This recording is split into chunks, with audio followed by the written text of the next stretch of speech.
disculpar. En primer lugar, dar gracias a la organización por invitarme a dar esta presentación, gracias al Executive Forum, gracias a la universidad. Viendo las presentaciones de mis compañeros, quizás mi perfil sea un poco más técnico. Prometo no dar una presentación muy técnica, pero seguramente os dará otro punto de vista.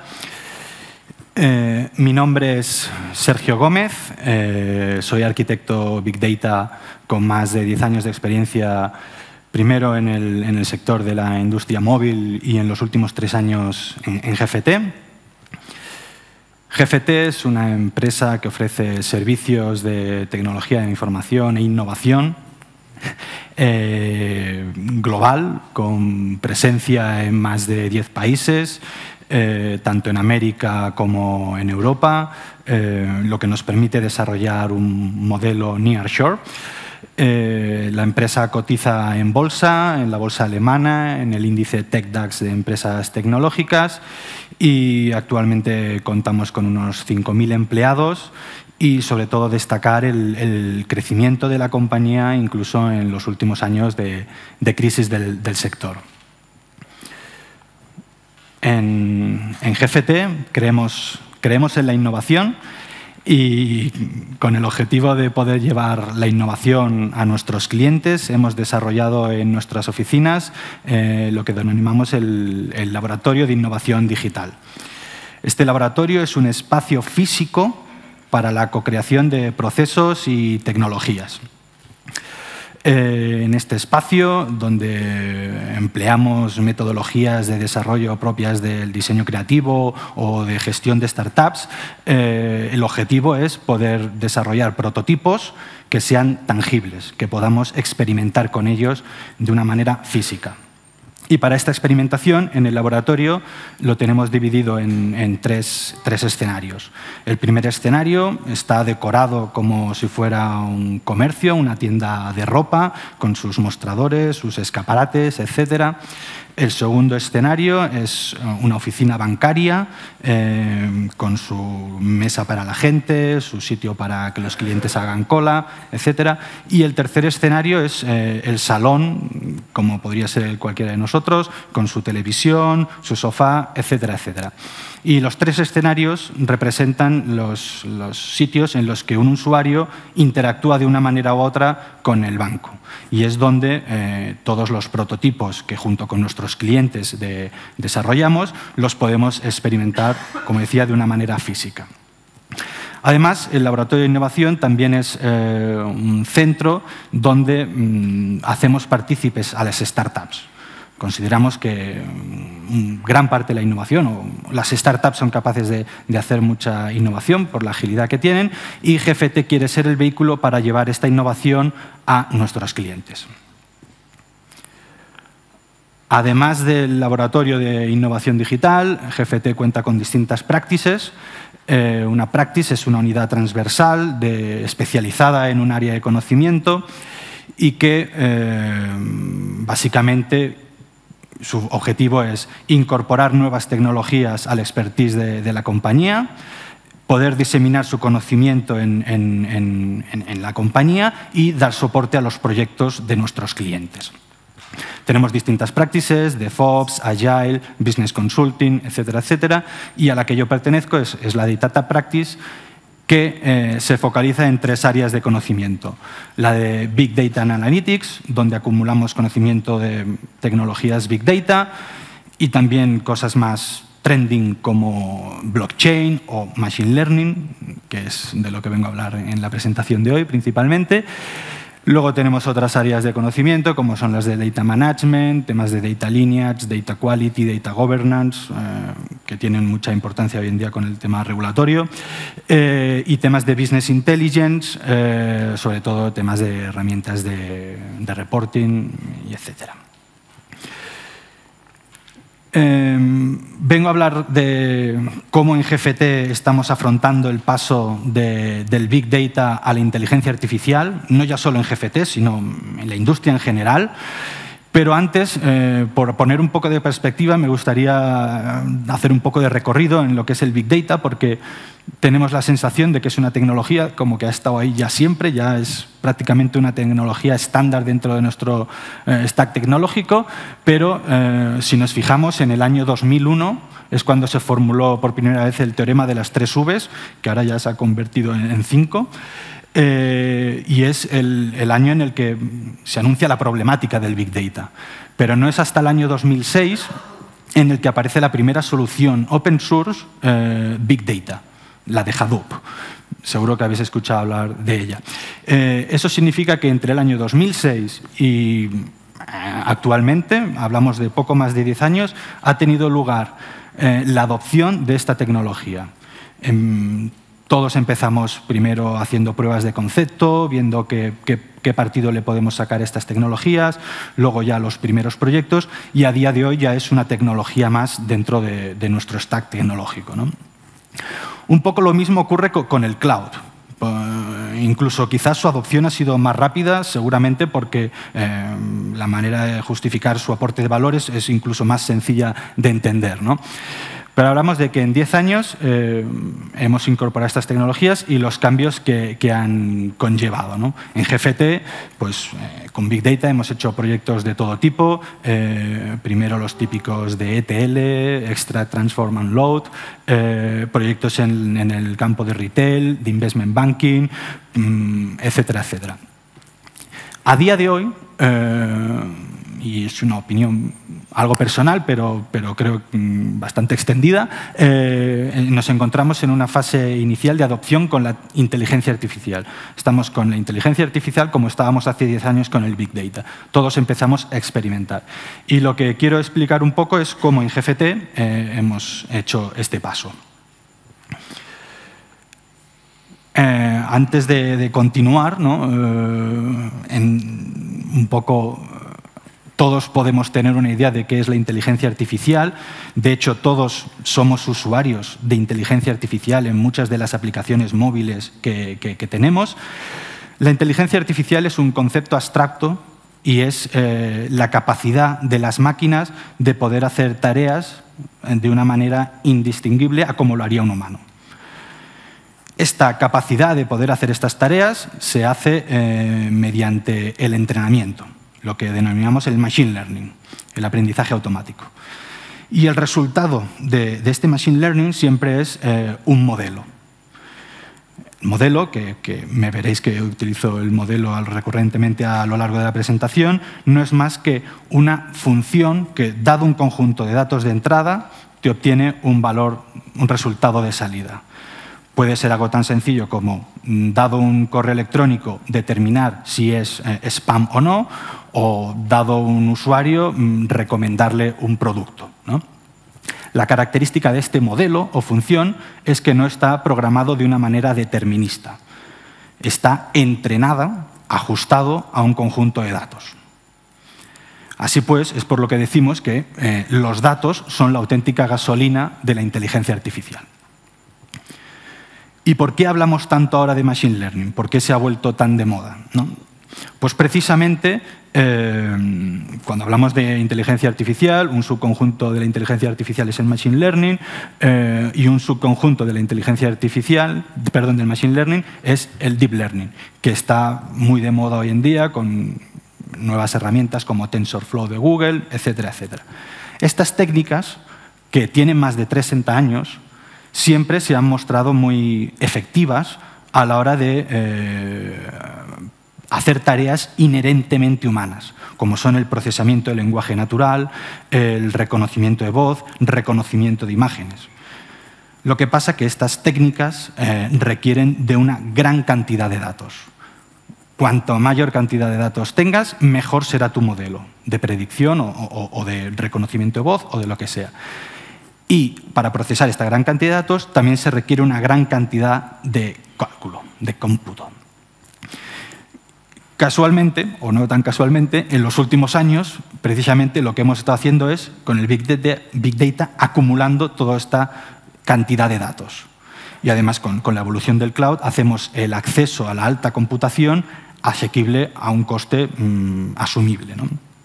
Entonces, estas dos circunstancias son las que hacen que hoy en día tenga sentido poder emplear estas técnicas que anteriormente estaban ancladas en el mundo académico, pero que hoy en día ya dan su salto al sector industrial. Además, cuando se dan estas condiciones, pues la comunidad responde creando nuevas soluciones, nuevas librerías de más alto nivel, que lo que hacen es contribuir aún más a la adopción de estas tecnologías por el sector industrial, retroalimentando esta adopción. Dicho esto, vale, ahora estamos en condiciones de hacer aplicaciones de inteligencia artificial, cosa que hace 2 años o 3 era prácticamente impensable. ¿Qué alternativas tenemos, no? Pues tenemos 2 grandes alternativas, simplificando mucho. Por un lado, podemos utilizar modelos ya entrenados. Por un lado, podemos utilizar modelos entrenados a medida, donde yo soy el responsable de construir y entrenar ese modelo. Pero lo primero que nos tenemos que preguntar si queremos optar por esta opción es: ¿tengo en mi equipo las skills necesarias para afrontar este tipo de proyecto? Ahora escucharéis mucho el rol del data science. ¿Tengo en mi equipo esto? Por otro lado, entrenar un modelo, como he dicho, requiere una gran capacidad de cómputo. Estoy dispuesto a invertir por esa capacidad de cómputo. Y lo que es más importante, la calidad de mi modelo dependerá principalmente de mi equipo y de los datos de los que disponga. Cuanta más cantidad de datos, mejor será mi modelo.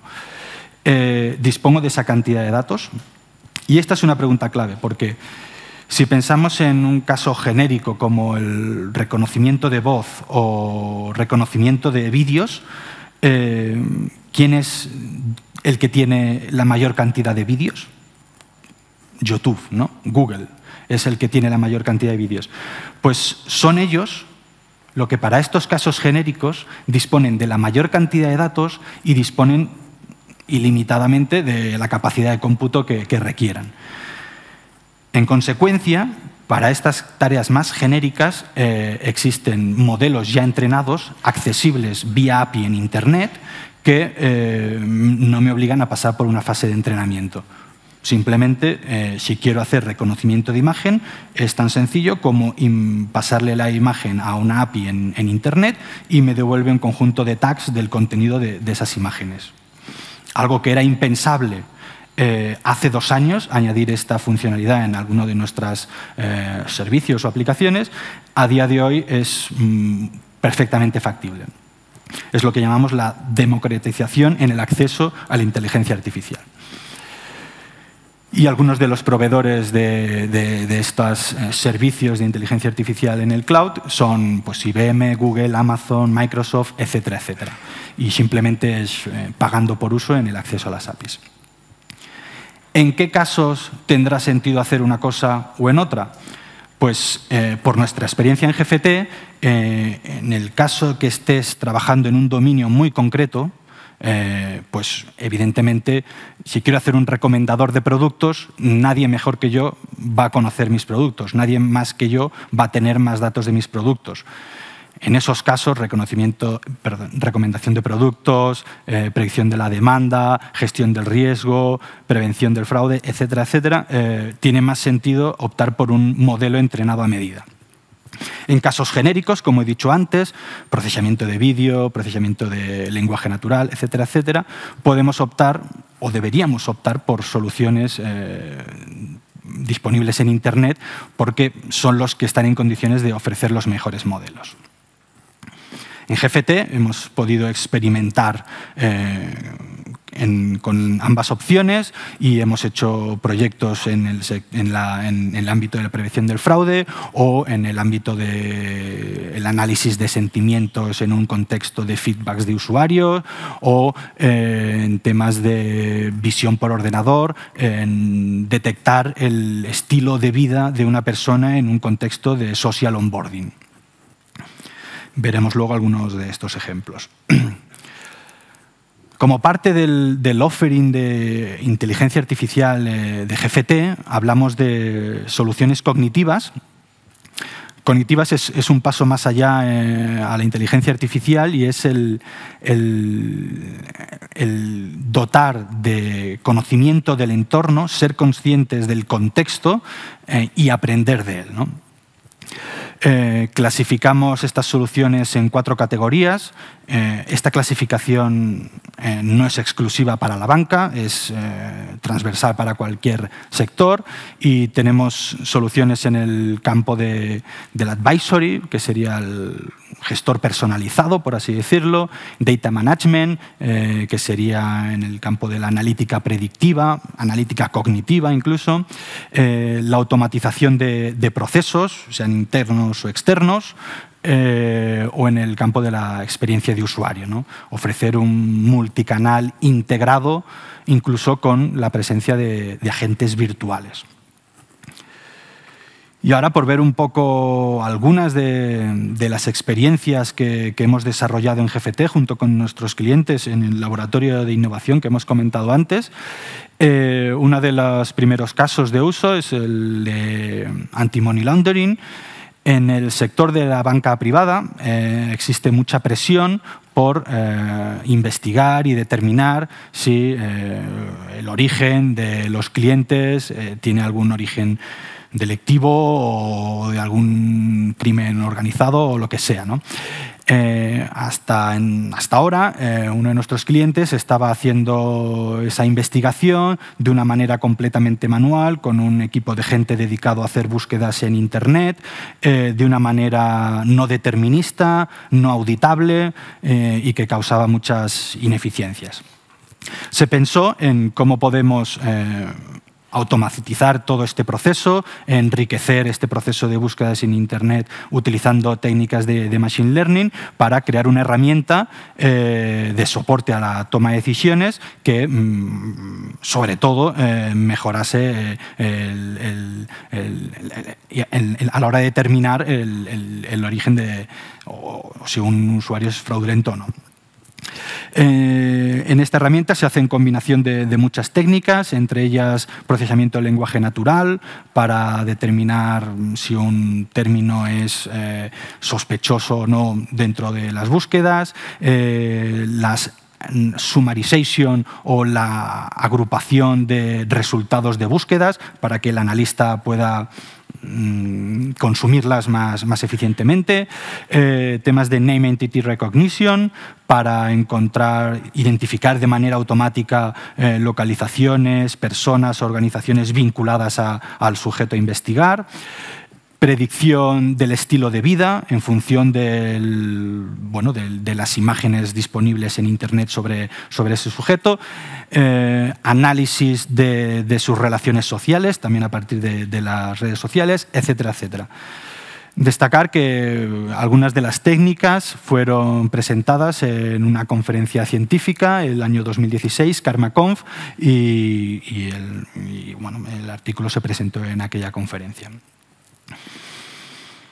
Otra de las experiencias que hemos estado desarrollando en GFT es el tema de los chatbots. Hace poco estaba leyendo una noticia donde el Royal Bank of Scotland había iniciado este año, había desarrollado un multicanal de chatbots donde a principio de año estaban respondiendo al 20% de las comunicaciones con sus clientes y a día de hoy estaban respondiendo hasta el 60% de las comunicaciones en Internet con sus clientes de manera completamente automática con el chatbot. Y en principio de manera satisfactoria, ¿no? ¿Qué es lo que ocurre? Que tradicionalmente o a día de hoy el vínculo entre marca y cliente es vía app, pero los usuarios ya no están interesados en instalarse más apps para hablar con sus marcas. Ellos prefieren utilizar las herramientas de mensajería instantánea que utilizan en su día a día con sus familiares y amigos, también para relacionarse con esas marcas. Y es aquí donde tienen lugar los chatbots, el poder ofrecer un multicanal con una interfaz de lenguaje natural, incluso voz o ya sea textual, ¿no? Y no solo para obtener información, sino también para poder hacer operaciones, ¿no? En GFT, hace un tiempo empezamos un prototipo en el laboratorio de un chatbot para la banca, donde el usuario primero podía obtener información de dónde están las oficinas más cercanas, información sobre los productos del banco, etcétera, etcétera.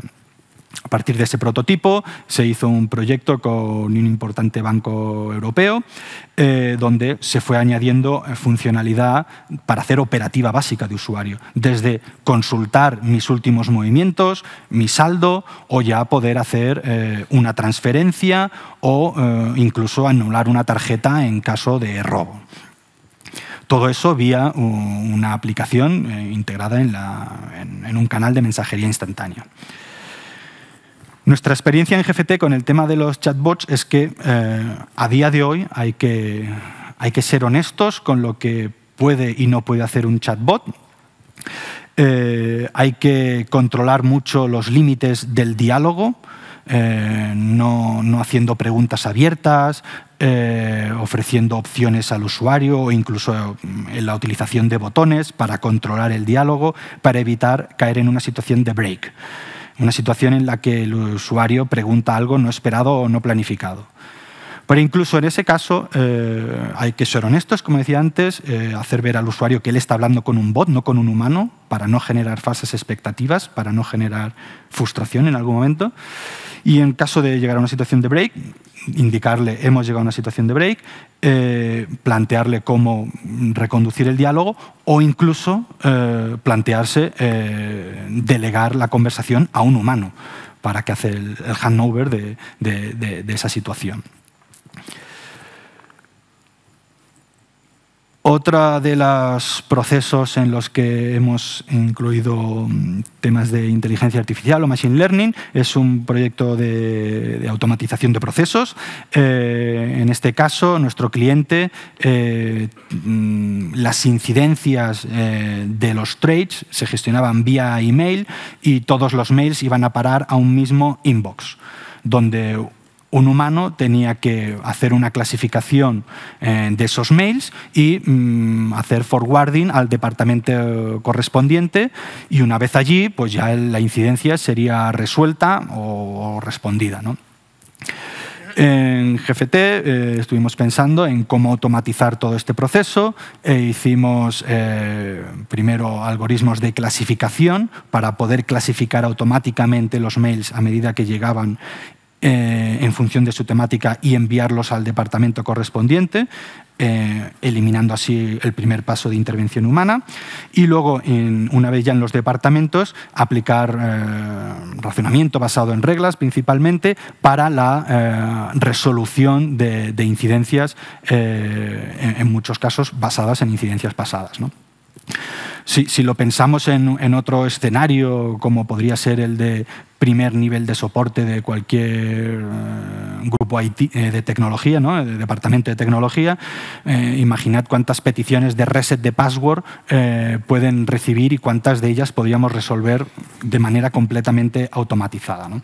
Es un poco la idea de lo que era este proyecto. Evidentemente se consiguió reducir el tiempo de respuesta y los costes operacionales automatizando algunos de los procesos manuales. Y finalmente, a modo de conclusiones, conclusiones posiblemente personales, pero la inteligencia artificial es una realidad. Ya está aquí. La existencia de modelos en Internet ya entrenados van a hacer que su adopción sea aún mucho más rápida de lo que hemos visto, por ejemplo, con el Big Data. Y evidentemente la posibilidad de invocar una API para obtener información de una imagen de un usuario mío y poder utilizarla, pues nos abre un abanico de posibilidades enormes, ¿no? Si hemos visto lo que hemos sido capaces de hacer en términos de analítica en los últimos 10 años con el tema del Big Data, imaginemos lo que podemos hacer en los próximos 10 años a la velocidad que está evolucionando el tema de la inteligencia artificial. Y eso es todo. Muchas gracias.